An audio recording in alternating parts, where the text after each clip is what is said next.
Морина станала мајка неодамна. Незиниот син Оливер има 10 месеци, но речиси 9 од нив е во дневна грижа на некој друг, зашто Морина морала да се врати на работа по 5 недели отсуство. Морам да работам, не успеав ни целосно да се опоравам, а имам физички активна работа. Беше многу тешко, затоа што сум постојано во движење. Лекарот ми препорача помалку напор, но кај мене тоа беше неприменливо. Морина е типична жена мајка во САД. Има лјадници како неа зашто во Соединетите држави не постои платено породилно отсуство. Маѓите прават се за да останат што повеќе време со бебето.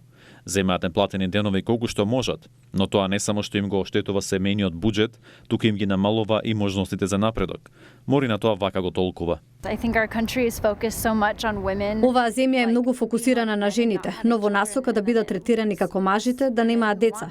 Тоа нас, жените, кои сакаме да имаме деца, не остава на опашката на општеството. Ова е стар проблем за САД. Жените во оваа земја се враќаат на работа после само 10 дена од породувањето. Некои мораат и сосема да ја напуштат работата. Тоа создава сериозни економски проблеми за семејствата. Ситуацијата воопшто не е добра. Рут Мартин е од организацијата Moms Rising, или во превод Мајките се креваат. Таа вели дека последиците се далекусежни, зашто многу двојки се откажуваат од намерата да имаат деца за да останат во професијата и да прават кариера. Тоа го слушаме често, бидејќи не постои систем што би ги заштитил. Едно истражување покажа дури дека нема доволно новороденчиња за да се одржи работната сила во САД. Од организацијата велат дека само 17% од жителите на САД имаат платено отсуство за семејни причини, во што спаѓа и породилното.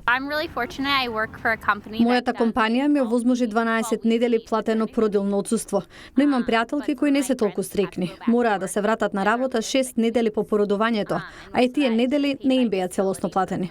Неколку сојузни држави, како Калифорнија, Њу Џерси, Вашингтон, Масачусетс, Њујорк, имаат закони поволни за семејствата и мајките, но федерален закон за ова не постои. Мартин вели дека е потребна универзална програма. Постојат многу добри модели и оптимисти сме дека САД во следните неколку години ќе бидат на иста линија со остатокот од светот по ова прашање. Од организацијата се убедени дека ова е добар момент за нов обид во таа насока.